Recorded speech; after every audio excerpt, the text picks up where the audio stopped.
All right. Are you ready? Okay. 1, 2, 3.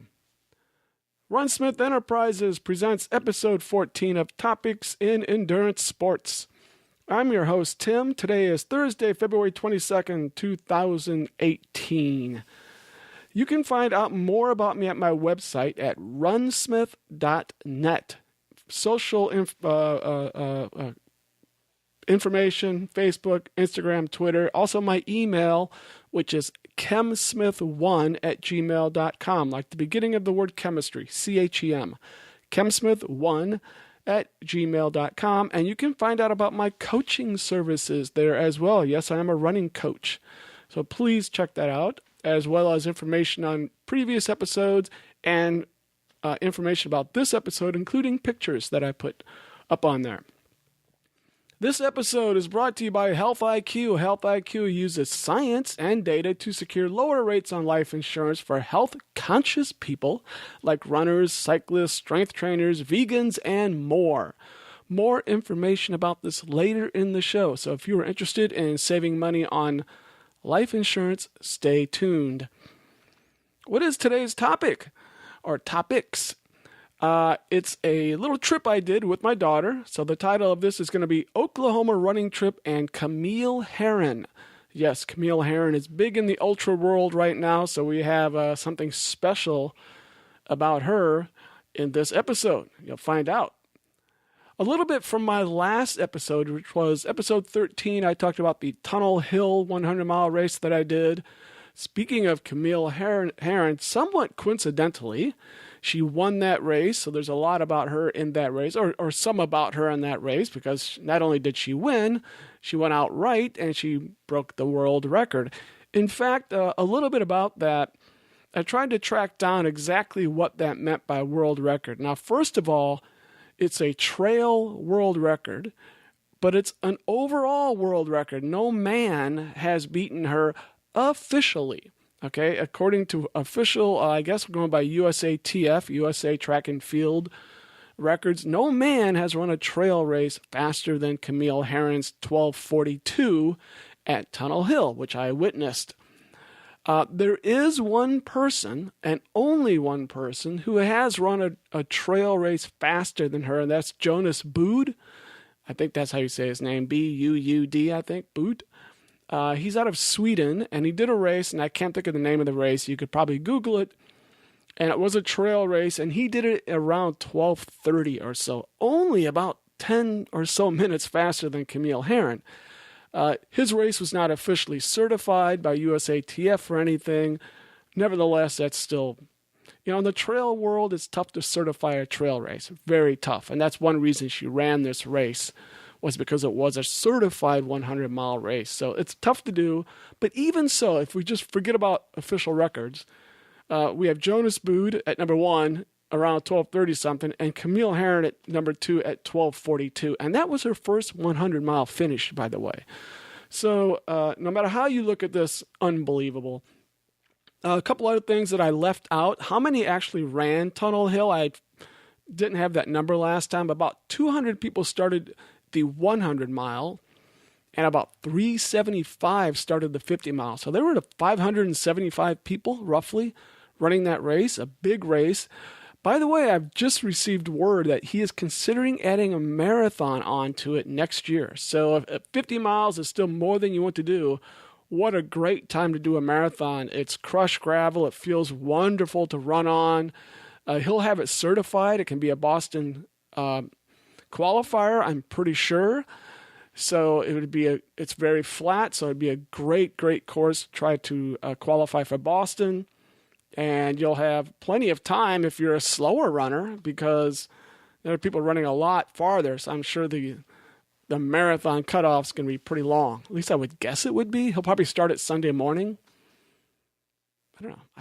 I'd have to think about that. I think he'd start it Sunday morning. I don't know how long it's going to be. But anyway, the point is he's thinking about adding a marathon. I also didn't mention all the winners. Yes, Camille won overall, and she won the female as well in the 100-mile. Among the men, it was Mike Bialik of Minnesota who won for the men. His time was 13:02:44. He was about 20 minutes behind Camille Herron. He had the course record. I think he got it the year before. And I think it was 12:50 something. So he was just a little bit slower, and Camille was just a little bit faster than that. In the 50-mile race, it was Matt Hoyes of Kentucky, finishing in 5:54:40. That is blazing fast. And Alicia Hain, also of Kentucky, in 7:26:31. So congratulations to them. I also didn't mention a few people I saw. I saw Shannon Bryan at the Tunnel Hill race. I believe that was his first 100-mile run and finish. He is one of the contributors to the Southeastern Trail Runner podcast. Check that out. It's a group of guys, and they're pretty fun. I like their podcasts. Also, I saw a friend of mine, Steph Whitmore of Iowa. I put on a race in Iowa a number of years ago, a 50K, and she came and won it. I had no idea who she was at the time. Turns out she's unbelievable. She's a really fast runner. She ended up sixth female overall in 19:51:35. I actually think that was probably underperforming for her. She's run like 6 100-mile races in different states, and in like 5 of them, she holds the female course record, if not the overall course record.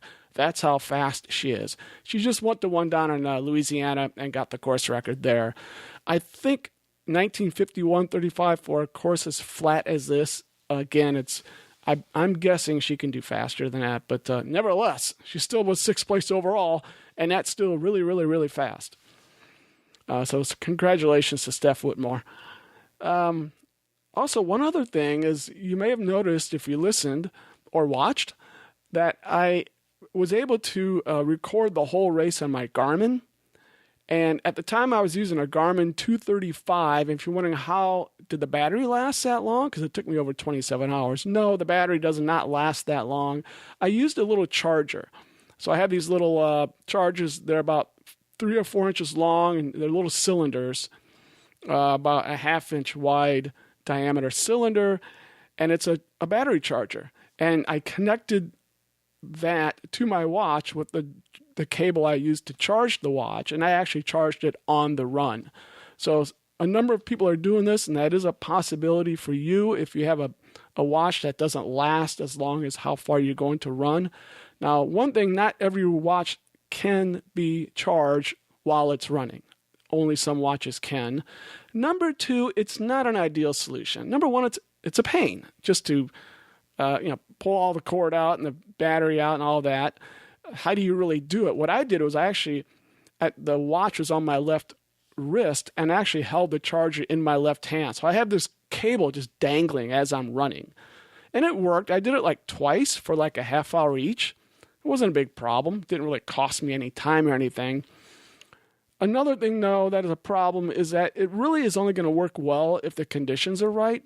In this race, it was dry and it was cool, so I wasn't. There was no wetness involved. But if it was pouring down rain or if you were sweating profusely, I think it'd be more of a problem because your connections would be getting all wet and stuff. Maybe that wouldn't make any difference, but I think it'd be more of a pain. Or if it was like really, really cold and you're wearing gloves the whole time and you don't want to take them off because your fingers will freeze, then you're fiddling with that and your hands are frozen. It's just one more thing to try to do with frozen hands.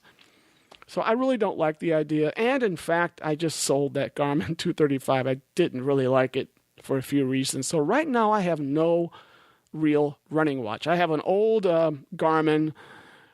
I don't even know what it is, like a 75 or some number like that doesn't do anything but give you your distance and your time, and it only has a few hours of battery life. So I'm on the market for a new watch. So if anybody wants to tell me what they like, let me know. The problem is I'm cheap. I really don't want to spend more than $250, $300.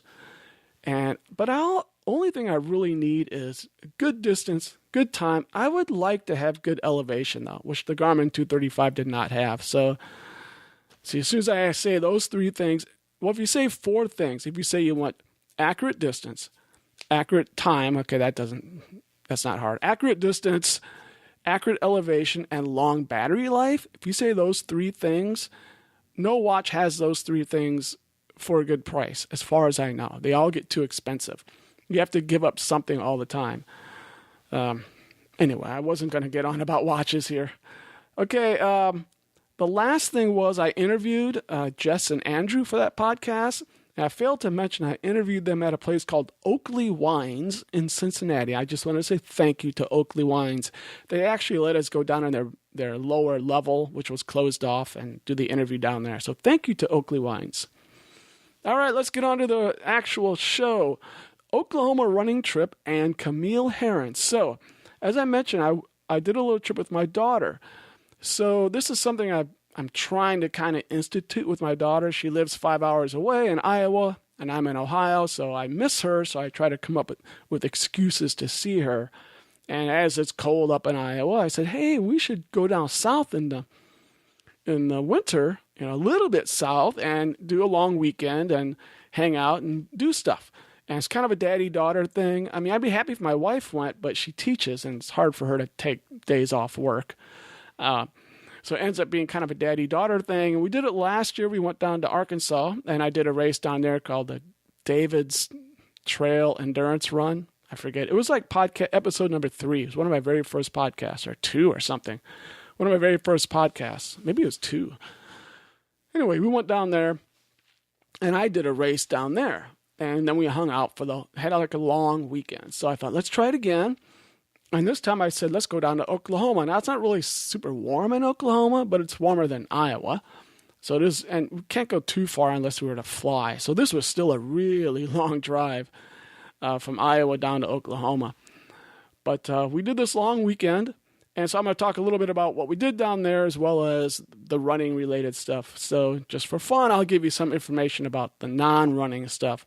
So we took off and we drove the first day down to Wichita and stayed in Wichita. We actually went to a little brewery there in the evening when we arrived called the Hopping Gnome Brewery. Gnome as in Gnome. So if you're ever in Wichita, check out the Hopping Gnome Brewery. We went there and had a beer. That was nice. And the next day, before we went to Oklahoma City, which was our destination, that's not a long drive. It's only a few hours. We went to a museum in Wichita called the Museum of World Treasures. And it's one of these museums that just has some of this and some of that, just a few random things that they've focused on. So it focused on some ancient history, ancient Egyptian artifacts, ancient Roman artifacts, these types of things, some ancient civilizations. Also had some dinosaur stuff, and we love dinosaur stuff. So it had a T-Rex, a partial skeleton of a T-Rex, and some other ancient animals and other types of creatures, skeletons of those. And so I always loved that stuff. It also has a lot of war-related, a whole floor of like war-related stuff. So artifacts and things from the Civil War, from World War I, World War II, Vietnam, Korea, I think all of those. So things like uniforms that they wore, guns that were used, some of their equipment and stuff like that. So if you're interested in any of that stuff, it was a good museum. I mean, we were there for a few hours just checking the museum out. And we kind of ended up flying through some of it because it was like, had enough, but it was a good museum. So we enjoyed that. So that's what we did in Wichita, a little stop in Wichita. So after we did that, we drove down to Oklahoma. And we actually spent the night at my aunt and uncle's house. They live in Blanchard, Oklahoma, which is not really a suburb. It's just a little bit south, though, of Oklahoma City. Okay, just a bit south, 20 miles or 10 miles or something south of Oklahoma City. By the way, if you remember those huge day of tornadoes back in, I think it was 2013, you remember that? There was like 80 tornadoes in Oklahoma that day. It was absolutely completely insane. Maybe the biggest day of tornadoes in the United States ever. They lost their house that day. It went right through their area and blew their whole house down. They had to rebuild the house and everything. Evidently, they were in a car a few miles away, kind of in a safe area, but they came back to no house. So anyway, if you remember that event. So that was Friday that we went from Wichita to Oklahoma City. So Saturday morning, my daughter and I did a race. And it's very exciting for me. My daughter has just kind of gotten into running. And on her own, she just decided to start running. She did a 5K a little while back and decided to do a trail race. So I found a race to do. And it was a short race. It's not an ultra. And this race is called the State Games of Oklahoma race. So, every state, or I think every state, has kind of its games that they do. They're not all called the state games, but they're all called something. And that's what these are, kind of their little mini Olympics, like the state Olympics type of thing. So that's what we did. And this was a trail race. It was at a place called Lake Stanley Draper at that lake. We didn't run around the lake, but we were near the lake. And it was a 4-mile loop. So you could either do the 4-mile race, the 8-mile race, or the 12-mile race, depending on how many loops you did. And I did the 12-mile race, and my daughter did the 8-mile race. And I'm sure now she could have done 12. She asked me which one to do, and I said, do the 8, because her longest run up until then had been 10 miles. So yes, she could have done the 12, but just to make sure, it was her first trail race, I thought, let's just do 8. And she did 8. The race course, not super technical, not super hilly. This beautiful red clay they have in Oklahoma. So if people have ever been down there, you know about this clay. It's very pretty. I've raced a couple of times in Oklahoma before, but they were triathlons called the Redman Triathlon. I've done a couple of times in Oklahoma. So I have seen it. Actually, I lived in Oklahoma for 2.5 years. I lived in Weatherford, Oklahoma, from 95 to 97. So if anyone's from that area, yes, I lived in Oklahoma for a few years. I was a college professor for a couple of years. Anyway, that was the race. It was very nice, very beautiful. We were really lucky. It was like 60-some degrees, and that's higher than the average temperature for that day. It was a really, really, really nice day. We got really lucky. And like I said, a looped course.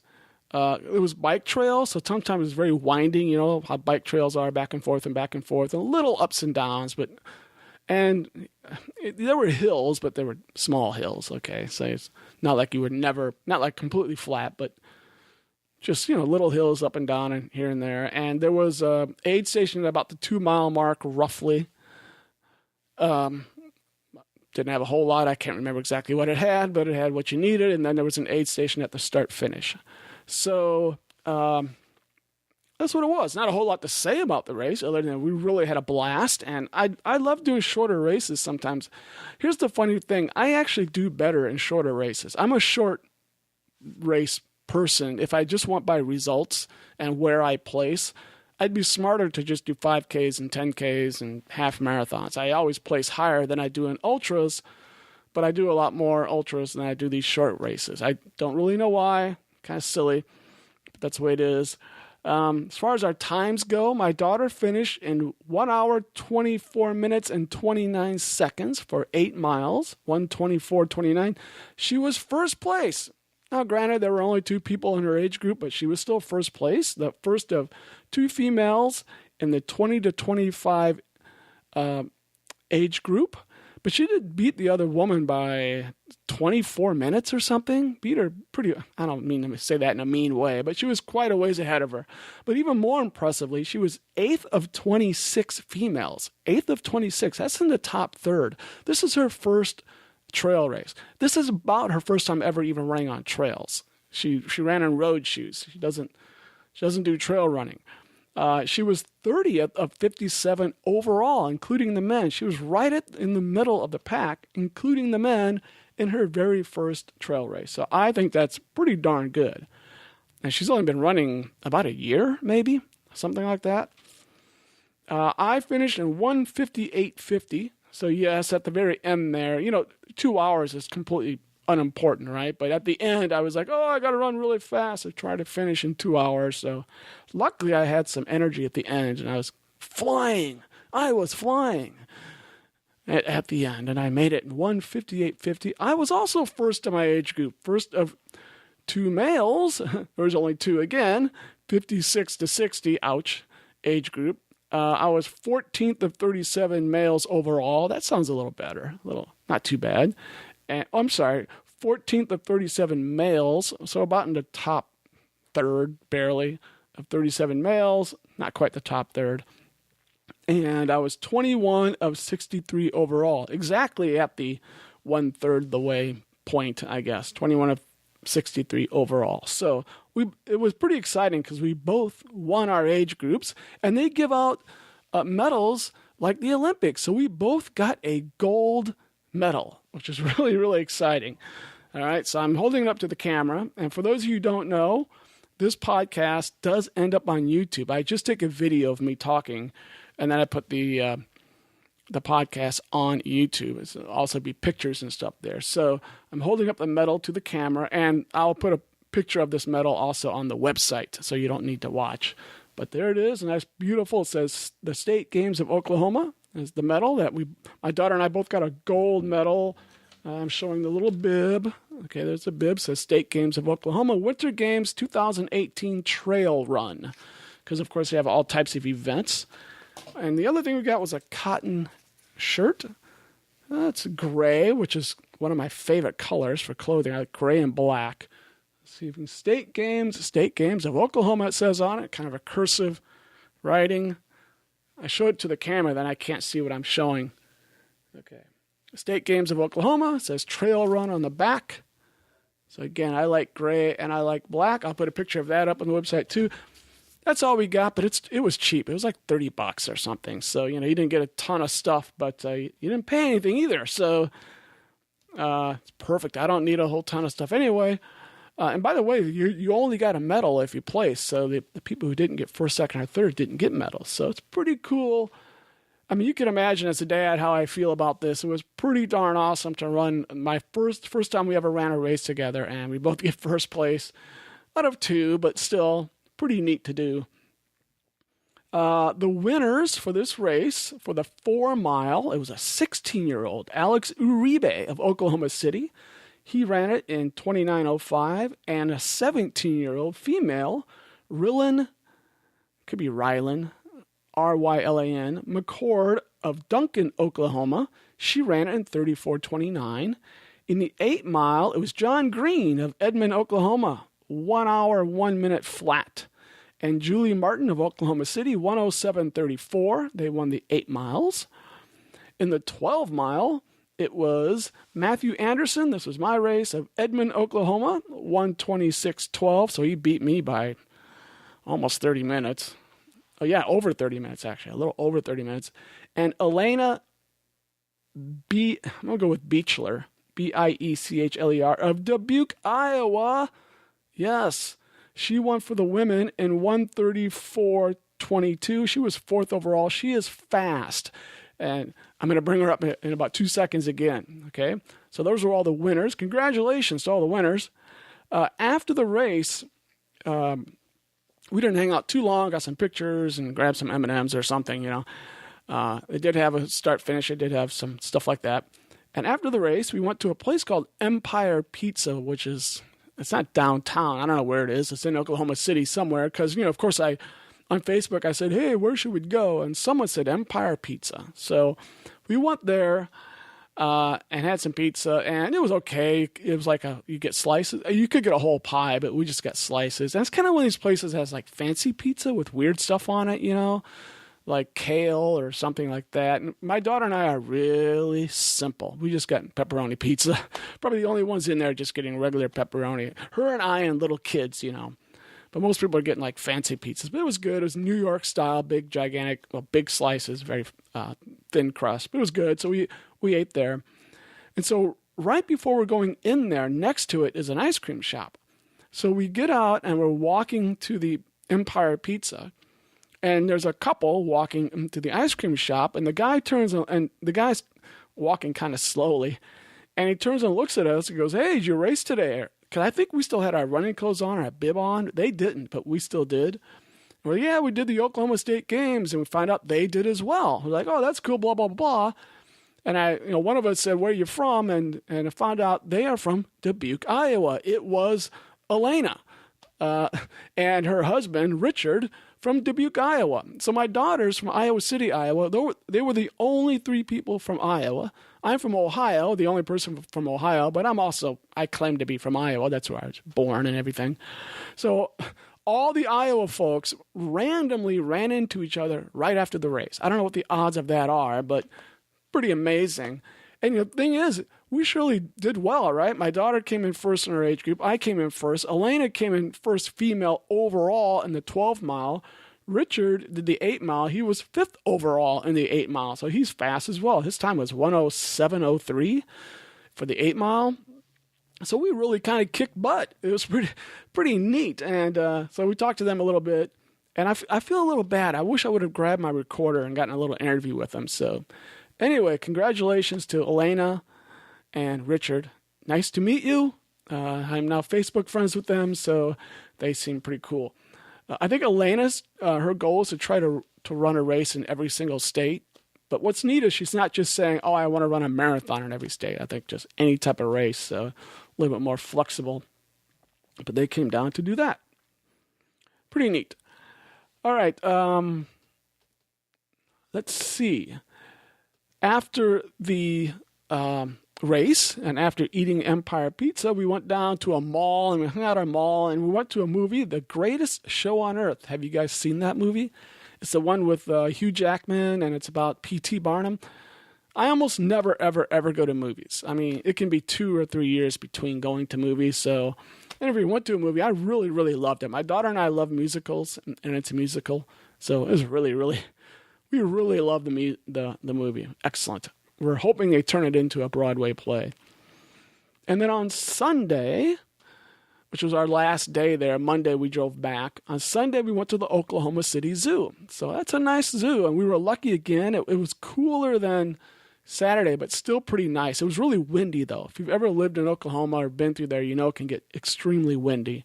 So Sunday was very windy, but still we had a nice time at the zoo. It's a good little zoo to go, not little, but it's a good zoo to go to. The highlights of the zoo were a baby ape, a 1-month-old ape, which the mommy was holding the whole time and turned towards us, and we got a pretty good view for a while, not too far away. There were also four young tigers. They're all about 6 months old, and they were really a lot of fun. They were playing in front of us and chasing each other and grabbing each other's tails and stuff like that. And they also had a couple of red pandas. They were super cute. And we got to watch those run around. So those were our 3 favorite animals that we saw. They had a pygmy hippo as well, but he was just lying there is all he was doing. And, of course, a bunch of other creatures. So we did like the zoo. And then there's one more thing we did, which I'll get to. All right, after that on Sunday evening. But before we talk about what we did Sunday evening, I have a little interview with someone about the trail race that we did. So let's listen to that interview right now. Okay, I'm with the finisher of the Trail State Games of Oklahoma. Tell me your name. Tia Smith. And where are you from? Iowa City, Iowa. That is a coincidence because I have a daughter with the same name from the same city. That's crazy. Yeah. Okay, so how many trail races have you done before this? This is my first one. First trail race. Yep. Very exciting. And you did the 2-loop race, is that right? Yes, 8 miles. 8 miles. How did the race go for you?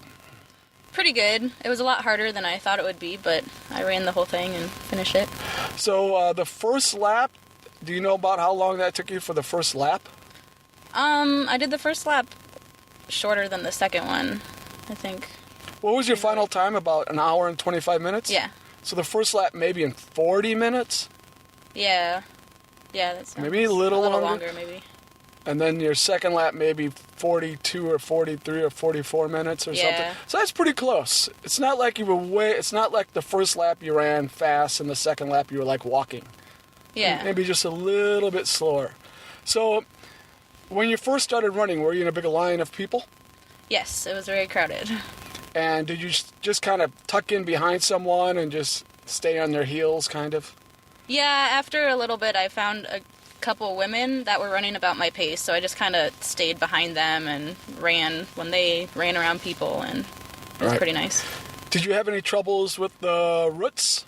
I kind of tripped a couple times, but I didn't fall over or anything, so I did okay enough. And it was very winding. Yeah, lots of turns. Lots of turns. Does that slow you down? Yeah, I think a little bit. It does.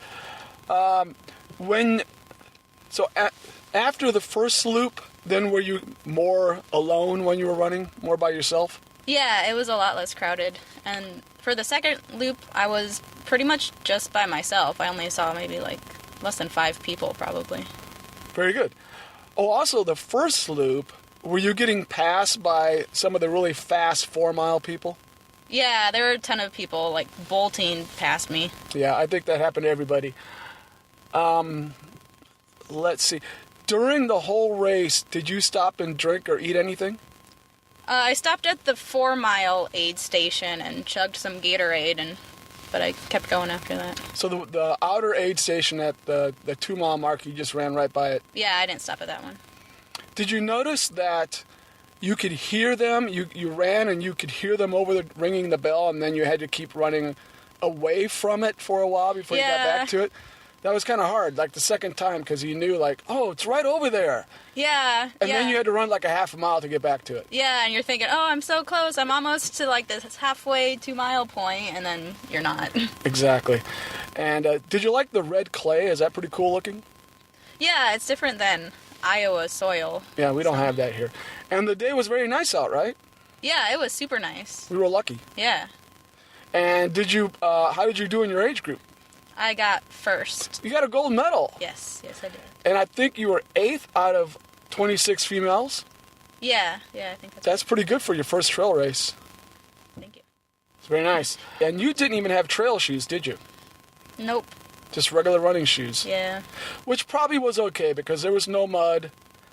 Nothing really crazy as far as that goes. So you were probably okay. Do you think you will run any more trail races? Probably, but I'm probably going to practice running on trails more before I do any more. That's a good idea. Yeah. Okay, well, do you have any races coming up in the future? You have anything you think you might do, like road races you might want to do?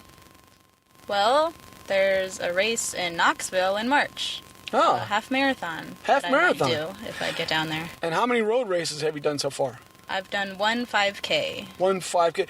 As an adult, you did some, like when you were a little kid, you did some races, right? Yeah. All right, but in your longest training runs, how long have they been so far? 10 miles is the farthest I've done. So you could run a half marathon, I think. Hopefully. Hopefully. All right, well, thank you very much for talking to me, and congratulations. Thank you. Okay, there you go. A few things I was going to say. Now it escaped me all of a sudden. Oh, I'm sorry about the little buzzy sound in there. I'm not sure what that was. Also, as she mentioned, she's going to do the Knoxville Half Marathon. She has signed up for that. In fact, I will be there as well. I think it's March 24th or 25th. Maybe the 25th, Sunday, March 25th. I'll be there. I'll be doing the marathon. I should be doing the half marathon. So if anyone's going to be there, say hi to me or tell me or something. That'll be her next race. That'll be a road race we'll be doing down there in a few weeks from now. Just a few weeks. I feel like I had something else to say. I just can't think of what it was.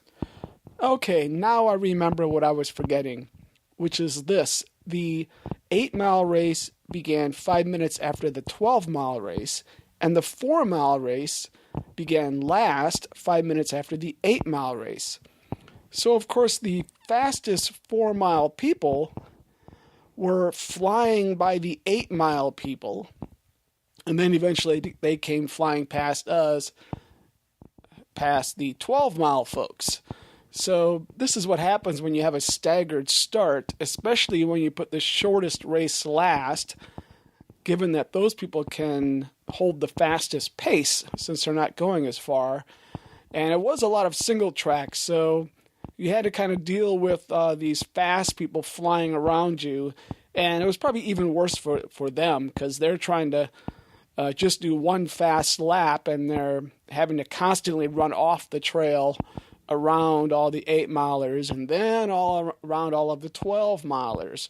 So it would have been better probably to start everyone at once, but maybe the problem with that is just too many people to start the race at the same time, so they wanted to spread them out. But that's what I was talking about when I asked my daughter if the 4-mile people came flying by her, because they came flying by us as well. Okay, anyway, that was it for the race and so forth. So like I said, there was one more thing that we did Sunday. But before that, I do want to mention our sponsor for this episode again, Health IQ. Health IQ is a life insurance company that can help you save money. 56% of Health IQ customers save between 4 and 33% on their life insurance. Health IQ can save our customers up to 33% because physically active people have a 56% lower risk of heart disease, 20% lower risk of cancer, and a 58% lower risk of diabetes compared to people who are inactive. So why shouldn't these people get a break on life insurance? Right? They're going to cost any life insurance less money in the long run. Get it? The long run? So it's like saving money on your car insurance for being a good driver. Health IQ saves you money on your life insurance for living a health-conscious lifestyle. So if you're interested in this and you want to help support the show, go to healthiq.com/endurance, as in topics in endurance podcast. Okay, healthiq.com/endurance. That's healthiq.com/endurance, and see if you can get a free quote and see if you can save money as well. So thank you to Health IQ. All right, so Sunday evening was the culmination of our trip, and by chance, Camille Herron, as I mentioned, is going to be part of this show. She was going to give a talk at a local running store. The store is called the Red Coyote Running Store, or Red Coyote Running. I think they have 2 stores in Oklahoma City, and she was going to give a talk at one of them, basically about her running life and her training and so forth and so on. So my daughter and I went to that. And if it sounds like I was stalking Camille Herron, yes, that's true. That was part of it. But as I said, it was kind of part of it because we were going to go try to do this trip anyway. It just kind of fell into doing it this particular weekend, which was real similar to the weekend we did the year before. I had considered going to Tulsa, Oklahoma, because there would happen to be a trail race that day. So the reason we didn't go there and instead of Oklahoma City, that was because of Camille Herron. Plus, I think the Tulsa trail races, I wasn't really ready for. I think I would have had to run a longer race or something. I don't know. The distances were better for the Oklahoma City race that we did. Plus, we could stay with my aunt and uncle for free. That was another good reason. Didn't have to get a hotel. So these are the reasons we ended up in Oklahoma City on that weekend. And we went to listen to Camille Herron talk. It was really super cool. And here's the thing. I recorded the talk. So I'm going to play you the talk. Now, the talk itself was like an hour and a half long. I recorded it all, but you're only going to get snippets. This is only about 25 minutes worth of snippets that you're going to get. So a couple of things. Number one, I hope you can hear it well. I'm a little worried because I was sitting about 20 feet from her just holding my microphone. So you can imagine the sound quality right there is not going to be great, but I've done my best to clean it up as best I can. There were sometimes I couldn't even tell what was being said, because my hearing's not that great, but I did as best I could to clean it up. And so hopefully you can hear it. Also, this is going to be funny because I played all these snippets. I'm going to try to talk between each snippet, and I'm going to have to go back and forth between iTunes and my browser, and I will see if I can do it without screwing up here. So let's give it a shot, okay, and see how this works. So first we're going to start with a little introduction by the owner of Red Coyote. And I have to think about this now because I think about how I'm going to... Sorry, I'm moving my browsers around and my iTunes around and everything else. All right, I think I have it figured out. So let's give it a try here. Here's an introduction from the owner of Red Coyote. She currently resides here in War Acres with Connor and their dogs and continues to perfect her home brews when not pounding the pavement or the local trails. Camille is sponsored by Nike, Sword Nutrition, Epson Electronics, Nathan Hydration, Rapid Reboot Recovery, Cliff Bar, and of course, Road Beef. So, a warm welcome to Camille Herron.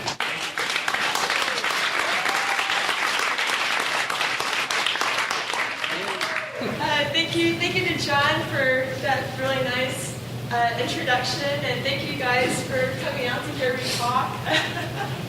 I have to laugh because I actually ran here about 2 hours ago. Now she'll talk about the fact that she was born on Christmas Day, a little bit more about that. I was actually born on Christmas Day and in 81, and they say I came into the world smiling, and my great-grandmother nicknamed me Smiley. And so I basically came into the world smiling. I was a bit of a butterball. I think Mom said, where's my mom? My mom's here. She said I was a very good eater.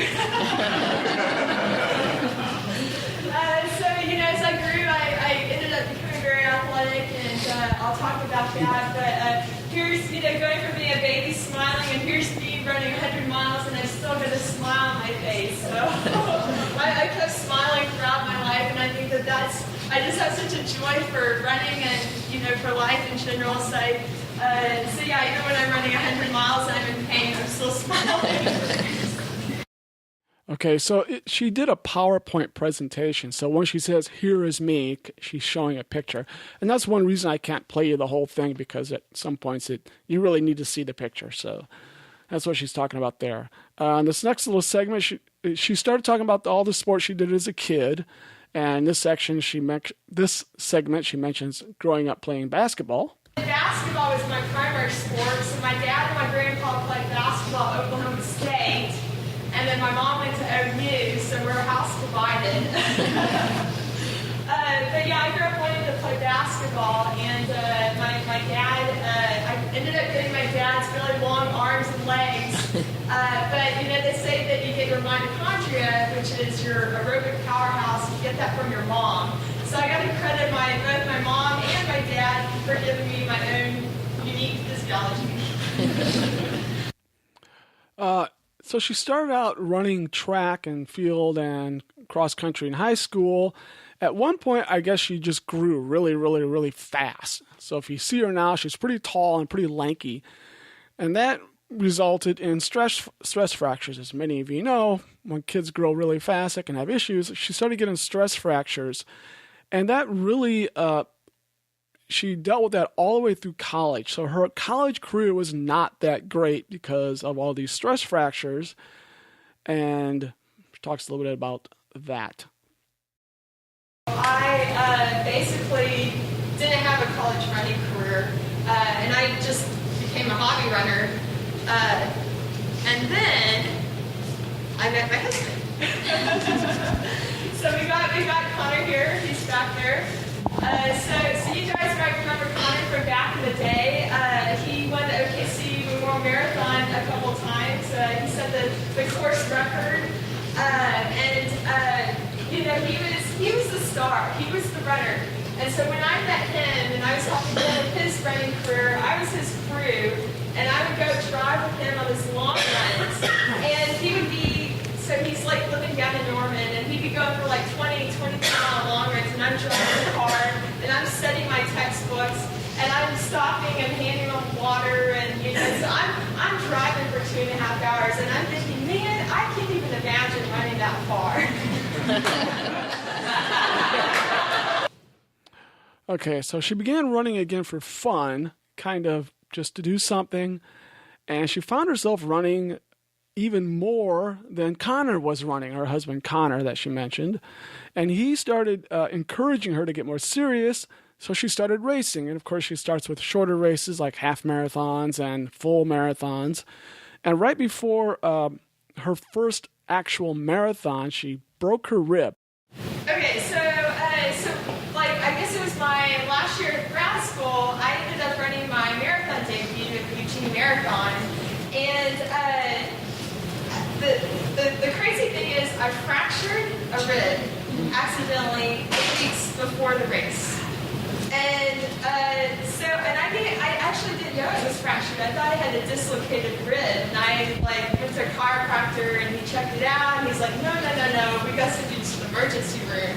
So I had fractured a rib, and I ended up, what I did, because I wanted to run my first marathon, and I kept training for it, and just taped up my rib cage, and I just kept jogging easy, And I happened to be doing my thesis on enhancing bone recovery. So I kind of became my own guinea pig.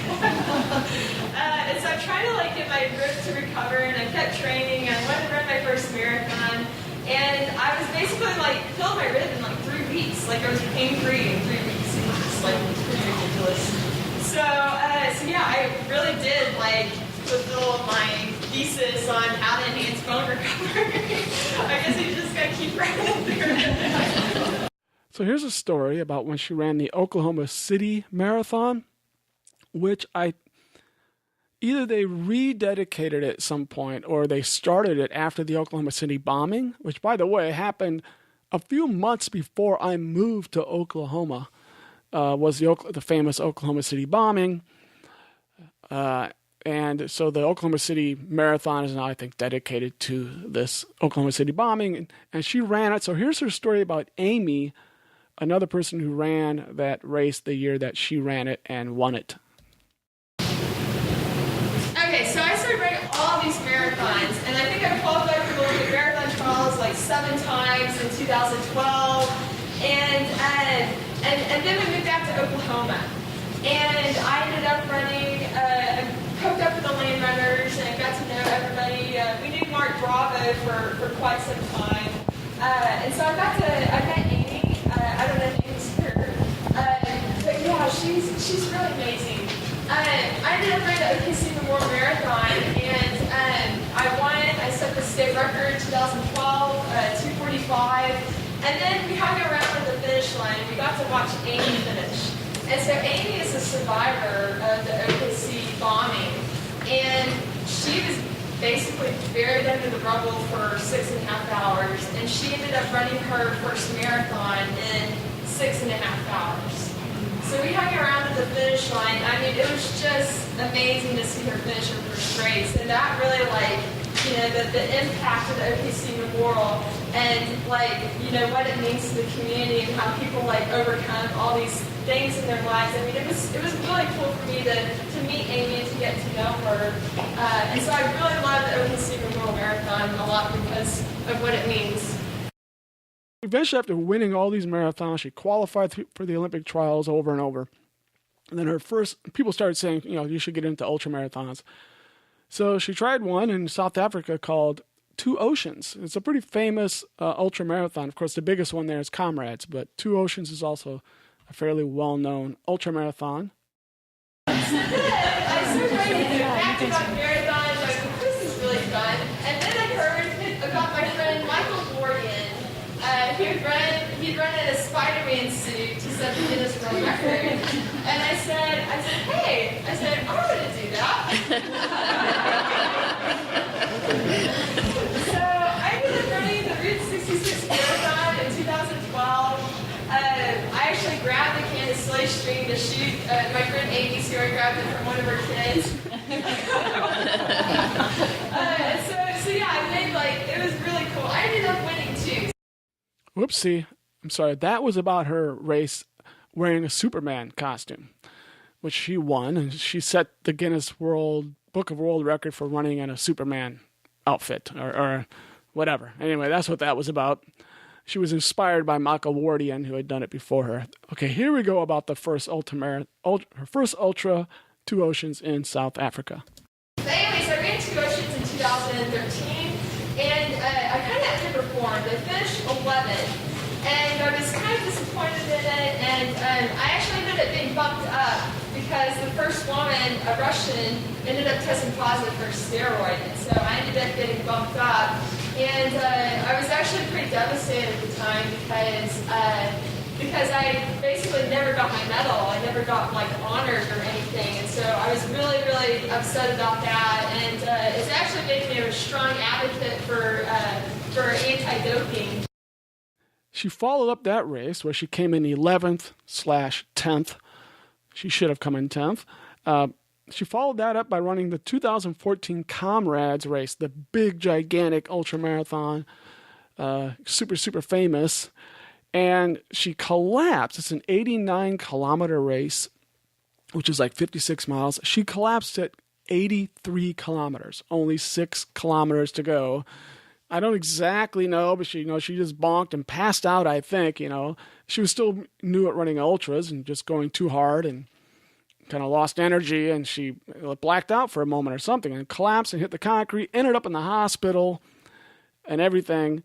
I believe she said she was 4th place at the time she collapsed. And I started doing some digging and thinking about it. That's the year Ellie Greenwood of Canada won. It was a big deal when Ellie Greenwood won. Because before that, it kept being these 2 Russian twins who kept winning. These 2 Russian twin women kept winning it over and over and over and over. They would come in 1st and 2nd for years. And Ellie Greenwood finally snapped that by beating both those 2 Russians. So I'm thinking that was the year Ellie Greenwood won. The 2 Russians were in 2nd and 3rd, and then evidently Camille was in 4th at the time when she collapsed. So 2015, we'll start talking about her 2015 year next, and this was a big year for her with ultras, especially with these big road ultras. So then, in 2015, I said, okay, well, I'm going to give this ultra running thing another shot. So I ended up running my first 100K of Mad City that John mentioned. I ended up running the fastest 100K in the world in like 8 years. It was the fastest time on American soil ever. I beat Ann Trayson's championship record by like 7 or 8 minutes. And it was my first 100K, and I had no idea what I was doing with fueling and hydration, and I hardly took anything during the race, and I ran, just over 7 hours of hardly taking anything.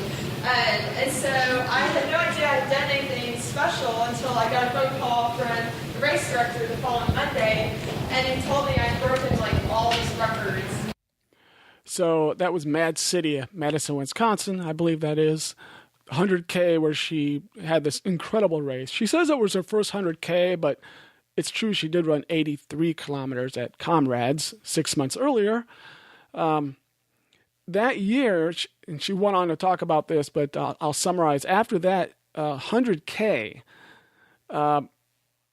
actually I think that was in like July, so it's probably about a year after Comrades. I think the 100K was in the summer, I think, maybe. But after that race, in September, she won the IAU World Championship 100K in Winschoten. I don't know where that is. Another country. Setting a personal record of 7:08:35 for 100K, the 4th fastest time ever recorded at that distance by a woman.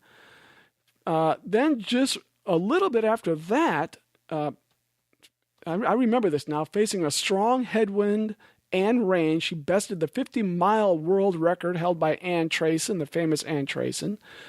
Ann Trayson's record was 5 hours, 40 minutes, 18 seconds, and she ran it in 5:38:41 at the Fall 50-Mile Road Championship, 5:38:41. So she did these 3 races in pretty quick succession. She finished off 2015 by winning her 2nd world title at the first IAU 50K World Championship in Doha, Qatar. Running in the heat and wind, she ran at 3:20:58 to capture the gold by over 7 minutes. So it sounds like 4 races to me. 100K. You know what? Maybe it's only the 3. The 100K was the one she's talking about, where she I don't know. It might have been 200Ks. I'm sorry, I'm a little off there. But nevertheless, there's at least one 100K, if not another. Then a 50-mile, then a 50K. And she kicked butt on all 3 of them in 2015. All road ultras, but all just incredible, incredible times.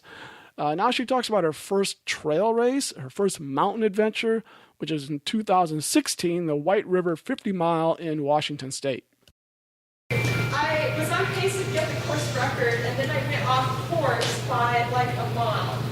And I ended up missing the course record by 5 minutes. And I ran the 2nd fastest time, and it ranked me like ahead of, like on the all-time list, like I'm like ahead of Ellie Greenwood and ahead of Ann Trayson, like all these famous people. It was my first time to ever run up a mountain.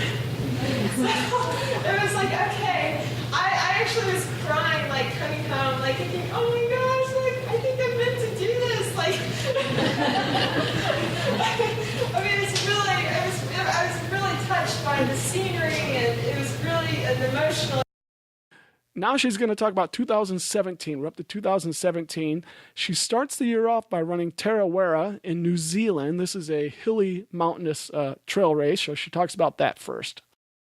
And so then the past year, I got sponsored by Nike, and I was able to go to Tarawera over New Zealand, and I just crushed it.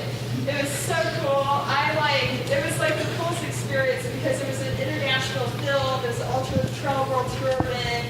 I'm racing against Magdalena Belay. And I was just like in the zone, and it was such a cool experience. And shortly after I crossed the finish line here, I collapsed. I passed out, and then they had to put me in an ice bath because I was overheated and stuff. But I just ran out of my skin, and I had such an amazing experience, and it was just awesome. Husband Connor says, wait, back up to 2016 again and tell us the beer story.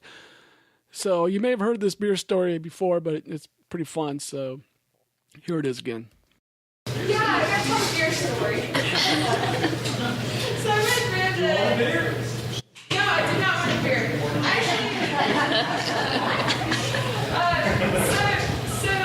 So one of the races I ran was the Ultra Trail, U-Rock. Ultra Race of Champions, 100K. And I was having a great race, and about 51 miles into it, I hit a bonking point. And I was nauseated, I just wasn't feeling well. And I'm slumped over in a chair. And we had bought a 6-pack of Road Steg Diet L. And Connor asked me if I wanted a beer. And I kind of perked up and was like, oh, yeah, that sounds really good. So he made me a beer. And I got to that thing in 10 seconds. And then I felt like I wanted half of another beer. And I said, I think I had a beer and a half. And then I popped out of the chair and I started going. And I ended up catching what place was I in? Was that fourth place? I ended up catching the third place guy. And then I broke the course record by 27 minutes. Then you had another 2 beers after that, right? I think I ended up having 3 beers, which is way too many beers. Don't do that. So anyway, so then it came out on social media and about how I drank all these beers and crushed the course record. So Bravo got in touch with us and they wanted to sponsor me, and they ended up sending us all these goodies and all this beer, and I so it was like a dream come true. Next week we're going into roll. Oh yeah. With them next week, So talk about beer. they're gonna make me a beer, in my honor.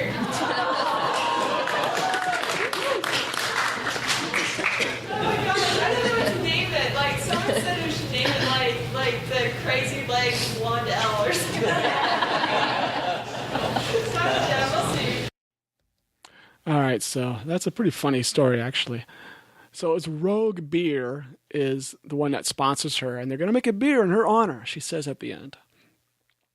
So, and she decided last year, so if you had all our ultra runners, you know a lot of this stuff, but she decided last year to give Comrades, the great race in South Africa, another shot. By the way, 20,000 people run this race. It is the biggest ultra in the entire world. No other race is even close. I don't think there's another ultra with 10,000 people, or maybe not even 5,000. So 20,000 people run this road race in South Africa. It's very famous. She decided to give it another shot in 2017.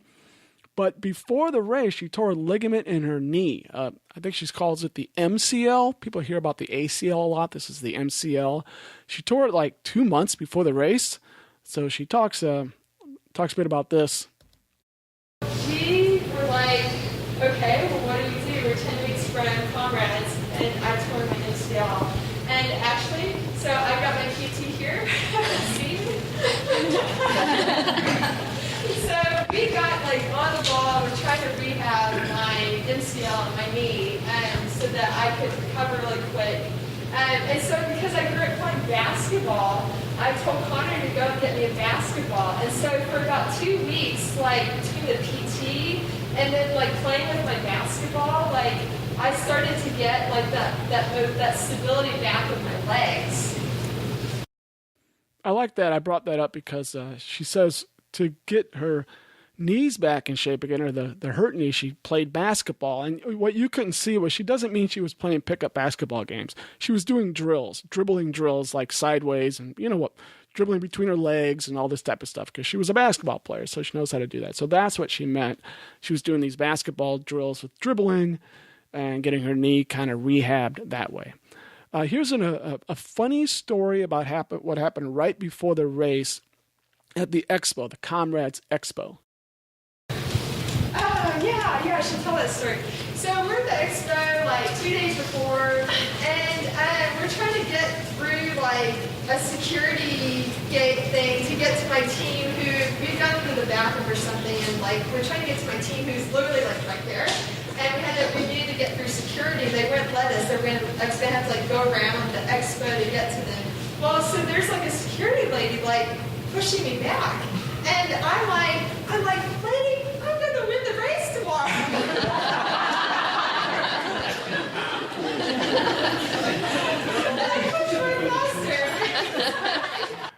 She concluded that by saying, I pushed right past her. Evidently, she didn't get in trouble.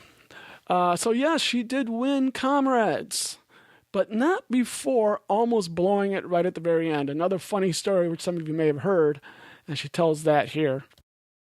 Basically, they had an arch with a timing mat, and they handed me a rose, and they handed me a baton, and I thought I was finished. No, I was not finished. This is like 200 meters from the finish line around the corner. And so I'm like stumbling around. There's like 6 million people at home watching, and I'm like, even the people in the audience are like cheering me on, and it was so much noise, I didn't know what was going on. But finally, like another runner came up and tapped me from behind and pointed like, you gotta keep going. So I go into a mad sprint. It was like the fastest I've ever run in the last 2 weeks. So then I finally get to the real finish line, and they shoot confetti, and they hand me this trophy that thing weighs like 30 pounds. So she says she could barely hold on to this big, heavy trophy at the end. But it is weird. Why would you put a big arch, a timing mat, and hand someone a rose or whatever 200 meters before the finish? I cannot comprehend. And evidently it's not even straight. You have to go around a corner, so no one would even know unless you already knew. So I don't understand the setup behind that, but that's what happened. So after Comrades, she tried to run a few mountain races and really had a tough time this last summer. In fact, I saw her at Western States where I did not finish, but believe it or not, I ran farther than she did because I ran a whopping 30 miles at Western States, but she only ran about 15 because she fell on all that snow, the same stuff that slowed me down. She fell and got a concussion, so she had to drop it like mile 15. She tried Leadville and had this big hip issue. There was another race in Europe. She wiped out again and got another concussion.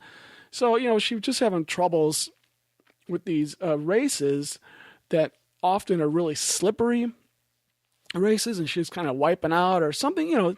Things happen. So things are just happening. So then we get to Tunnel Hill, the race I talked about last time, and yes, she runs it in 12 hours, 42 minutes, 40 seconds. Ultra Running Magazine rated that as the #1 female performance of 2017. There was no doubt about that. The fastest North American trail run by man or a woman. Like I said, only one man has ever run a trail run faster, ever. I guess she's going to talk about that a little bit here. Well, then I said, okay, I'm going to start going for world records. I'm going to go for flatter, like easier type trail run. And I went to Tunnel Hill a couple weeks after I went to the France race, and I broke a world record. How did that happen? But yeah, it was really incredible. I went to Tunnel Hill, and it's like one of those magical days. I mean, you watch like Paula Radcliffe running the marathon. It's 2:15. You watch her, and she's gutting it out like the whole time, and And I felt like Tunnel Hill was kind of one of those special days, these special moments. And I was smiling the whole time. Like, I'm running out my first 100 miles, I'm smiling. It was just really crazy, like, it was just such a magical day. So here she talks about the fact that she wore Nike's famous 2-hour marathon shoes. So if you follow what happened with that business, Nike tried to come up with this new shoe with just some new technology. And they trained these guys to see if they could run a 2-hour marathon in it. And it wasn't a true 2-hour marathon attempt anyway, because they had all these pacers and all these kind of things that would not be allowed in a normal marathon. But nevertheless, it was a way to try to market the shoe. It's called the Nike Zoom Vaporfly 4% because it was supposed to make you 4% faster or something like that. Well, they failed. The guy ran like 2 hours and 25 seconds, 25 seconds over 2 hours. They didn't make it. But Camille Herron wore that shoe, and she got the world record. So she's the very first person to get a world record in that shoe. So she had those shoes. I don't know if she had the ones she wore there or what, but they had some of the shoes there. Oh yeah, the first world record in the Vaporfly. So you see this shoe right here, and I think it says, world class record. Yeah, so I set they made this for the marathoners, and I ended up being the first world record set in this shoe. So I ended up beating the marathoners to the first world record. After Tunnel Hill, she went on to Desert Solstice, which was a 400-meter track, and set 2 more records there. I think it was the 12-hour record and the 100K record or something like that. And I can't recall if they're American records. I think American records. I don't think they were world records, but they might have been. I don't know. It's hard to keep track. She set so many darn records. All right. And I should note that she just won the Bandera 100K in the last few weeks or maybe a month ago, and that got her a golden ticket back into Western States. So she'll be at Western States again this year. So I think she's taking a little bit of a break now, which if so, good. That's smart. Probably starting to gear up for the spring and summer season. So that was it for her talk about her career up to that point. So now very nice of her, she started talking a little bit about her training. She figures people would be interested in training. So a little bit about that. Yeah, now I'm going to mention kind of what my training is like, because I know you guys are probably curious about that. But I mean, we pretty much operate on a 2-week cycle, and I take my easy days easy and my hard days hard. So easy days for me is about 8 to 9 minute mile pace, and it's about under 70% of heart rate max. And then my hard days, we do short intervals, long intervals, hill work, heart rate progression runs. And so yeah, I also do drills and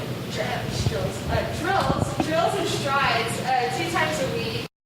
I like to sleep a lot, so I usually run around lunchtime and evening time, and that helps me get my vitamin D and heat training as well. And then as far as training specifics for ultras, I mean, like I mentioned, we go down to Mount Scott, and I do a lot of hill work down there. I try to get on the trails 1 to 2 times a week, usually at Bluff Creek. So that helps me get that technical footwork. And then my long runs, I usually do about 18 to 22 miles. And so I go by time. Like that for me, that's like 2.5 to 3 hours of running. And so then I come back some evening time I run twice on my long run days. So that's a key thing to point out. I come back for another 35, 50 minutes, going easy. And then I do heart rate progression runs where I put on a heart rate monitor and I try to get my heart rate up to 80 to 90%. So if I get to training at that 80-90%, then it makes it look easy when I race 50 miles or 100 miles because it's an easier pace. So I get really comfortable with going at 80 to 90% heart rate max. So then I get in 40 to 50 miles every weekend in doubles, and I've been doing that for 11 years, a lot of miles, every weekend. But I mean, I know a lot of ultra runners do back-to-back long runs, and I split it up into doubles, and so that makes it easier for me to get in that mileage every weekend. So cumulatively, I get in 40 to 50 miles on the weekend. 40 to 50 miles just on the weekend, but split up. that way by doing 2 on Saturday, 2 on Sunday. And she does talk about that, by the way. I don't know if she talked about it here, but I've heard her talk about that. One reason she splits this up has to do with recovery, so that if you split things up by about 6, 7, 8 hours, there's a certain advantage to bone recovery and some of these things rather than one longer run. So, or I guess building strength. It's I think her idea is 2 shorter runs builds more strength in certain ways than one longer run. So bone strength, ligament, tendon, muscle. Not exactly sure, but there's some advantage in that way. The other interesting thing is you'll hear her talk about how she runs her pace relating it to heart rate max. This is unique. I have not heard anyone do this before. In fact, a lot of people say, ignore your heart rate max. It doesn't mean a whole lot, blah, blah, blah. And I asked a question about this coming up, but it's rather fascinating to me that she does this. And what I failed to ask her is, how does she get her heart rate max? Because it's not trivial to do. I mean, you have to really run hard. I usually can't quite get to my heart rate max unless I'm in a kind of a medium distance race and I am just going all out at the end. So how often is she doing that? So I'm not sure how she even knows what it is, and plus it doesn't stay steady over the years, but maybe she just at least does enough, maybe she just has a rough idea. It's 192 or something, she has some rough idea of where it is, plus or minus a few, but I would like to ask her how she finds out what her heart rate max is. Anyway, on to this point, this is pretty funny. She talks about her Taco Bell and Subway and Waffle House and root beer diet. Then carb loading. So I like eating Taco Bell. I eat a lot of Taco Bell. I know, it's really crazy. I started eating Taco Bell when I was in high school, track races. When we go to races, I always zone in at the hotel where I know there's a mile away, there's a Taco Bell, and a Subway. So, I try to carb load with simple sugars, because if you eat a lot of fibrous type foods, it makes you fill up and you don't end up taking in as many carbs. So you want to eat more simple sugars leading up to a race. So I'm drinking juice, soda, honey gels, white rice, bread pasta. I ate at the Waffle House 2 nights before. I ran the Desert Solstice track race, so I was eating chocolate chip pancakes, and that was pretty good. And then we went to Taco Bell, and I drink a lot. I have a lot of Taco Bell and root beer and Subway and cookies and that sort of thing. So all the bad things that you're not supposed to eat, that's what I eat, basically. Well, when you're running over 100 miles a week, for weeks on end, you can get away with eating pretty much anything for now, I would say. That was her husband saying that every time they go somewhere, he has to find a hotel close to Taco Bells and Subways, all that stuff. She mentions using Hot Shot to fight cramping. This is something I use. The verdict is still out for me whether it works, but I'm an extreme case when it comes to cramping. It's a very hot, spicy little shot of something that you drink that's supposed to alleviate cramping. Maybe I'll talk about that sometime. Hot Shot, it's for muscle cramping. In fact, we have some Hot Shot we're going to give away. It's like a hot Jägermeister shot. Now we get question and answer time, and I was an idiot. There was 5 questions asked, and twice I put my hand up and asked questions. So one thing is, yes, first of all, yes, I sound like an idiot.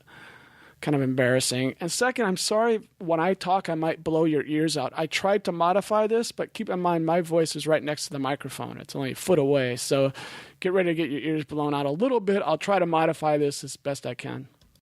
First, I'll preface this by saying I was at Tunnel Hill, so I'm taking some credit because I was 3 times he passed me. And we were coming opposite directions, but although you did finish in less than half the time it took me. And if you remember some guy, actually the last time I saw you, I was worried because it was quite dark, and you did not have a headlamp. And I was like, so if you remember a guy yelling, rock and roll, that was me. But I was a little worried because you were still a few miles, I think, from an aid station, and it was right on the edge of being able to see my feet. And I'm like, she doesn't have a headlamp. I had my headlamp, but it was really dark. Like, Yeah. Pitch dark. There was no like street lighting around, and like there was actually a natural like drop in my pace. Like once it got dark, I was relying on my headlamp. So yeah, it was really crazy. Like I was trying not to trip and fall, like even though it's like smooth and flat. Yeah, it was crazy.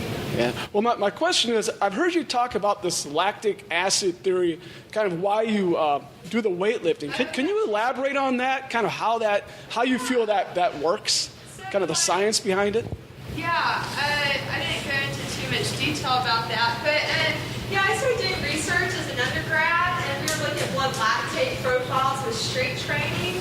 And so there's research showing that the more blood lactate you produce, the more growth hormone release that you have. And so, you produce blood lactate if you're doing heavy strength training, if you're doing a high-intensity workout. And so the thought was, for me, when I started doing my upper body workouts, if I use heavy weights, I'm going to get that surge in blood lactate and that surge in growth hormone that will help me to recover faster and to get stronger.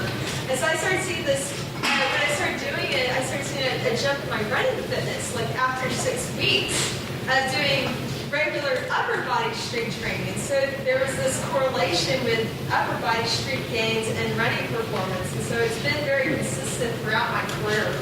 Is it just the lifting, or does it matter if you're focusing on eccentric or concentric? Does that make any difference or not? So we were actually looking at eccentric and concentric loading, and so we're using a device that you can both concentric pushing, eccentric resisting back, and so we found out there's an eccentric component, which is like downhill running, and that you produce more blood lactate. And so doing strength training like lifting, bench press, it's that part where you're resisting it coming down, and that's its eccentric part that produces more blood lactate and more growth hormone. So, first thing is she does upper body weight training, I think twice a week. I'm not positive. She doesn't do any lower leg training. I mean, she's running so much that there's really no place to fit it in. And I think she said she tried it and it did not help her. But she does this upper body weight training, and she claims that if you produce lactic acid, that encourages the production of growth hormone. I've never heard that before, and I doubt any of you have, or many of you have. But that's very interesting. I was thinking of double checking that before recording this, but I forgot. But that's a very interesting little theory. And for one, obviously upper body weight training can't hurt. It's a little stronger in the upper body. And she didn't say this, but I would think part of this is if producing lactic acid is kind of good, it has this good effect, why not do it in the upper body? Because you don't want to, trash your legs more than you already do running. But it doesn't matter if you trash your upper body a couple of times a week. That's not really going to hurt you. You're running that much. And yet it's going to produce this lactic acid, which produces growth hormone, which is going to help the whole body. So I think that's kind of the idea behind this very interesting idea. And it makes me feel good because I do upper body weightlifting twice a week. And I don't do much leg stuff. I do one day a week. I do a little bit, but not too seriously. So anyway, that's part of that idea is, and when she lifts fairly heavy. I can't remember if she said, but I'm guessing between 5 and 10 reps, the last few reps, probably pretty difficult. And focusing on the eccentric contraction more than the concentric contraction part of it. And you can look that up if we need to. Anyway, here is Connor talking about how Camille has to troubleshoot during races at times. I think the thing to add here is that I think the really good job Camille does is during a race, and probably I do a little bit too, but I think the majority is Camille that we do troubleshoot a lot. And I think that's key to being successful at any level you want to be at. I think is troubleshooting, okay, what am I doing wrong, even in a race situation, what can I improve? I think Camille did a really good job that day because, we were, obviously, the way the course was set up, I could see her every 4 miles. And it was an out and back twice on both sides. So you went out 25 miles, came back to the start, and then you went out 25 miles, came back to the start. And then you did the whole thing all over again. So I think what we were able to do is, because I was able to see her so much, I could even tell by watching her run or whatever. And she was really good at communicating with me too. Hey, what do you think? What do you think I did? And so that was good, yeah. So I think troubleshooting is something that we're really good at. And even now, when we do all our training, when we plan everything out, we're always thinking of ways, okay, what can we do even better the next day so that, it gets an even better result out of it. And I think that's key when you're at any level, I think. You want to figure out, okay, what can I do even better, so. Yeah. He's talking about troubleshooting. I mean, every single race, I started puking in the World Championship. I mean, what do you do when you're puking in a race, And for me, I feel like one of my strengths is being able to both troubleshoot and to persevere. If you get to feeling that, of course you're going to feel bad at some point 100 miles. I mean, even though I'm running with a smile on my face, it still hurts. I go and drop something on the ground 80 miles, and I go to bend down to pick it up, and I can hardly get back up. So I mean, it definitely hurts for me. I was getting serious muscle cramping and trying to take hot shot and all these things. You hope you don't bonk at 95 miles or something. So, by the way, Connor, her husband, is Irish. Did you catch that accent? It's got a cool accent. I wish I talked like that. Here's me again. Yeah. Okay, just two more. The first one's really quick, and you don't have to tell me. Maybe this is a secret. I'm going to make a guess here. Is J for Jessica or Jennifer? So my first name is Jacqueline. So my dad is Jack, and I was the third girl, and they were hoping I was going to be a boy. So I was named Jacqueline. But then they eventually had my brother, so they named him Jack. So he's Jack and I'm Jacqueline. I've heard you talk about, I think when you're racing an ultra, you try to run at about 75% of your max heart rate, or maybe that's when you're training. Yeah. I'm just wondering, is that something you and Connor just empirically found works for you, or is that a theory from a book or something somewhere? So the way I figured out my 100-mile pace was Zach Bitter had run 11:40 for 100 miles, and I had raced Zach at 50-miler, and I was 21 minutes behind him. So, 50 miles, 21 minutes. I thought, well, 100 miles, I mean, it would be about 42 minutes. So, 42 minutes. That pace is about 12:20 to 12:30 per mile. If I wasn't taking stops and I had the perfect situation. So 12:20 to 12:30 pace is about 75% of heart rate max for me. So I did some training runs at 75% heart rate max to get comfortable with that pace. And then when I went into the race, I just focused on that effort during the race. So that's how I came out with the 75%. Okay. And then when I ran Comrades, I was actually wearing a heart rate monitor, and I figured out that I needed to be about 80% for that 50-mile and 100K distance, and I was spot on. I was a little bit elevated, I think, because of the climbing, but that was pretty accurate. So very interesting. Yeah. Thank you. Yeah. So that is really fascinating. For most people who use heart rate, they're going to use it the opposite way she did. They're going to usually focus on a heart rate and try to be able to run as well as possible at that heart rate. All right? Or at least the hope is the more you train at a certain heart rate and then throwing in a little bit of speed work, you'll just get faster at that heart rate. That's kind of the idea in many cases, that you'll have a race and you'll say, okay, I would like to run it at this heart rate because I know I can sustain this heart rate for some length of time. She flipped that on its head completely. She said, I have a time goal. What would my heart rate have to be to run at that pace? All right, I want to run 100 miles in 12:40. What would my heart rate have to be? And they kind of worked out in training what her heart rate would have to be to run that pace, and then practice running at that heart rate. So instead of letting the heart rate dictate the pace, she's letting the pace dictate the heart rate, and then train at that heart rate to get her body used to training at that heart rate.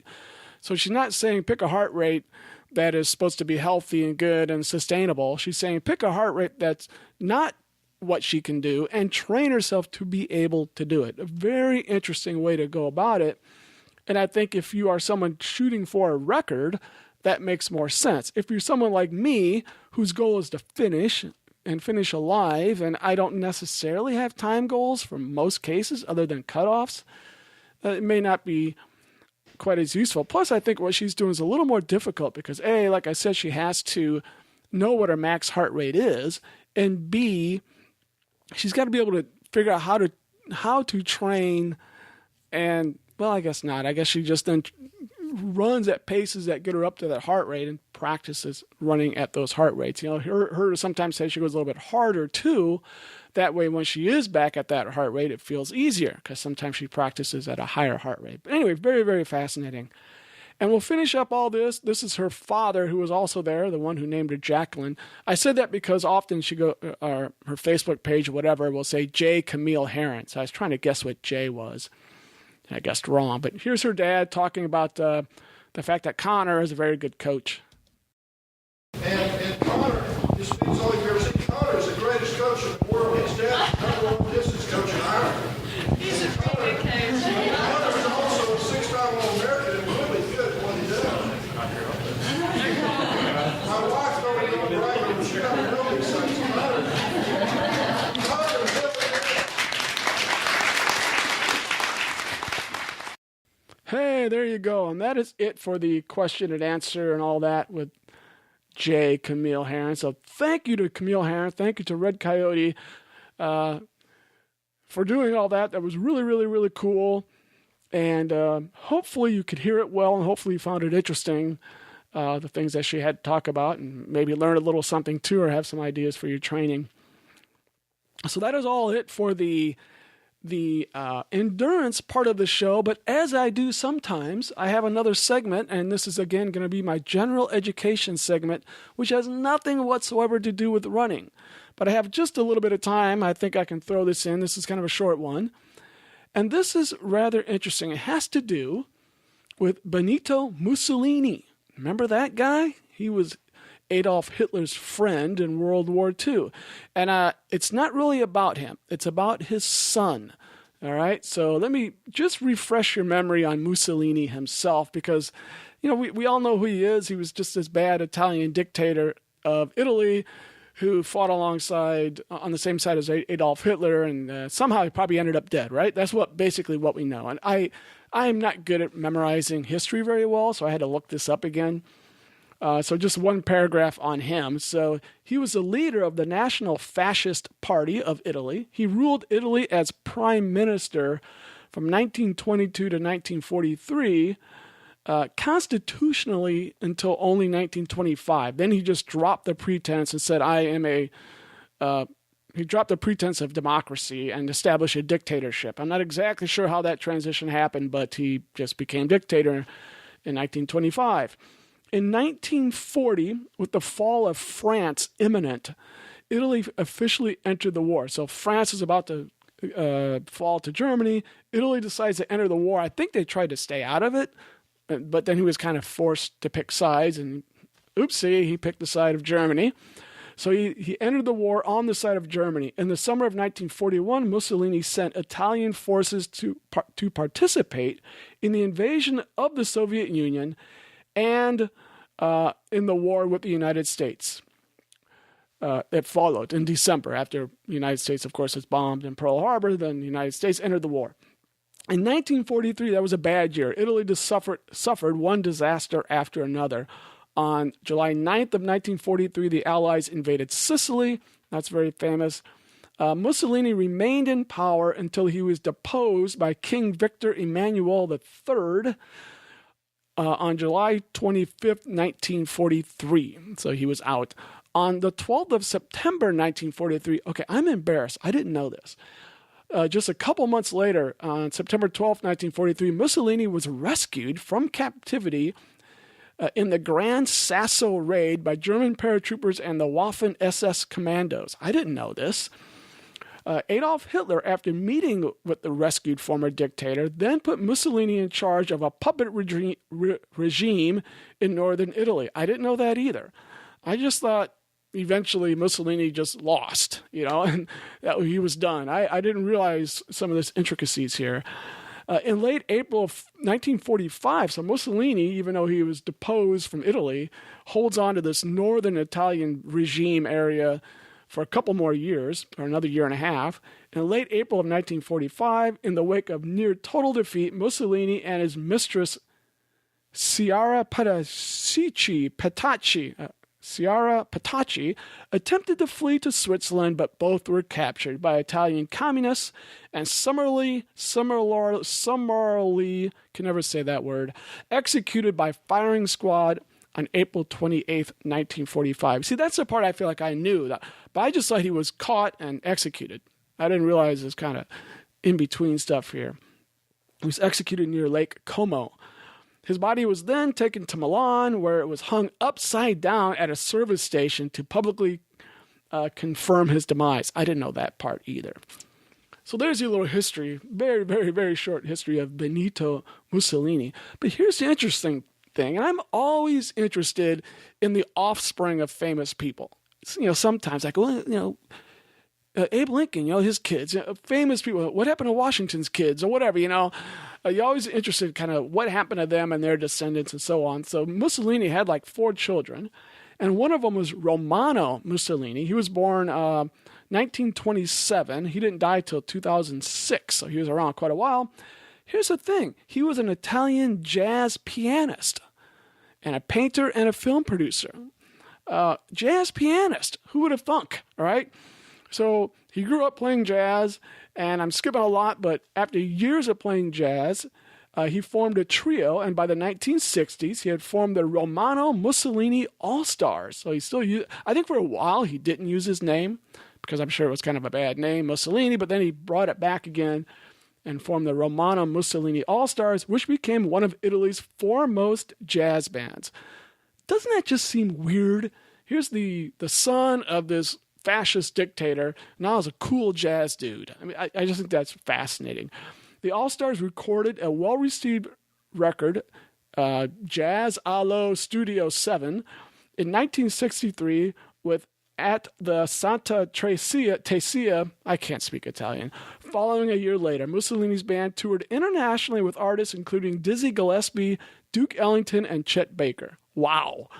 He recorded a number of albums. His playing style has been described as like a slightly melancholic Oscar Peterson. I vaguely know that name, but I'm not a jazz person. Occasionally inspired, he was always efficient. He made the refrains run on time. I thought that's funny. He made the refrains run on time. Get it? I thought it was good. Anyway, his most internationally famous creation, the song Blues for Alexandra, was composed in 1973 and dedicated to his daughter, Alexandra Mussolini, in his album Mirage. Mussolini was very reserved about his family history. It was only in 2004 that he published a book entitled Il Duce Mio Padre, The Leader, My Father, followed by a similar book in 2005 collecting personal memories and accounts of private confidences and discussions with his father. I kind of want to read those books now. Anyway, I thought that was very, very fascinating, and that's all I have on that. But I'm going to play the song at the end of the podcast, this Blues for Alexandra. Actually, I'm going to play it in the podcast. I will not play it on the YouTube video because they will ding me for it. But if you're watching on YouTube, right when this is done, just go search for Blues for Alexandra, and a bunch of versions come up, or a bunch of videos come up, and it's his song. So Blues for Alexandra, put in Mussolini, and you will listen to it. I'm impressed. I kind of like it. And I'm not a jazz guy, but I kind of like it. So I'll play that right at the end here. Otherwise, that is it for the show. Thanks again to Health IQ for sponsoring the show. Go to healthiq.com/endurance, healthiq.com/endurance, to see if you qualify for savings on life insurance. Remember again that this show will be put up on YouTube, so if you want someone to watch it, it takes me usually a week or something. It takes me quite a few days after the podcast that gets put onto YouTube. Again, you can find more about me at my website at runsmith.net, including Facebook, Twitter, Instagram, my email, which is kemsmith1@gmail.com, and my coaching services. You can donate at patreon.com/runsmith. Also, please go to iTunes and leave a rating or a review. That would be very nice. Email me if you have any feedback whatsoever. That would be great. And that was it. Coming up is going to be Blues for Alexandra. And I'm going to have to get I'm pulling off the microphone. I'm just going to play the song and then whoopsie, this is going to be problematic. Hold on a second. Don't go. Hello, I'm back. Okay, I'm just going to play the song on my computer, and then I'm just going to record it that way. So it's not going to be the most highest quality recording. So coming up, Blues for Alexandra by Romano Mussolini. If you're on YouTube it. And otherwise, this is Ron Smith Enterprises presenting topics in endurance sports. Signing out. Have a fun workout